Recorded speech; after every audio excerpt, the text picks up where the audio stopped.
everyone. Welcome to another installment of Erin's Book Club. I have another book review to do, and I'm going to do it here on my camera because I think my camera, knock on wood, is behaving.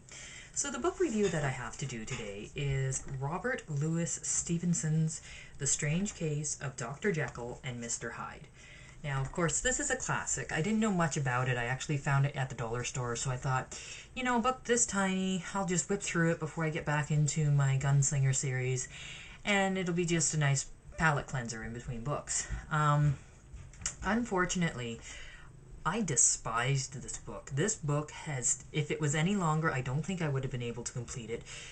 It's right up there with Moby Dick in vein. Very difficult to read. The language is very descriptive over stuff that it shouldn't be descriptive over, and to say a simple fact takes 3 different words and 100 different paragraphs to say anything. Describing anything takes forever. And then they opened up the book with just certain individuals talking about Dr. Jekyll, Mr. Hyde, and what he's done and what people think about him, and then talking about Dr. Jekyll and how good he is and what people think about that.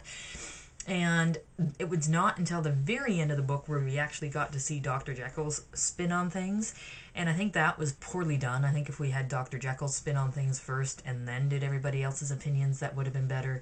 But even then, the description of what he's done, basically all he had to say was, I was thinking about the 2 consciousness in the human body and how good and evil war together, and I was trying to separate them, so I created this solution from salt that I think was impure that made me change, and now I can't get away from it.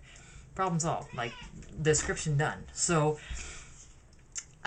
it was a real letdown. It was really unenjoyable. Incredibly unenjoyable. Some of it may have been about the fact that I have a lot of stuff going on and I didn't have time to focus, but I think even if everything was going wonderfully, I would not enjoy this book. The only good thing about the book is I kind of like the haunting cover. Other than that, just not... I've got nothing good to say about it.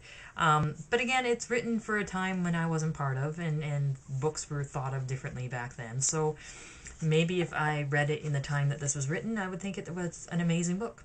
I don't know, but this is a classic that I did not enjoy. So thanks very much for listening to me rant about Dr. Jekyll and Mr. Hyde. I'm going to get back into my Gunslinger book and read a book I enjoy. So I'll talk to you when I have another book read. Thanks, guys.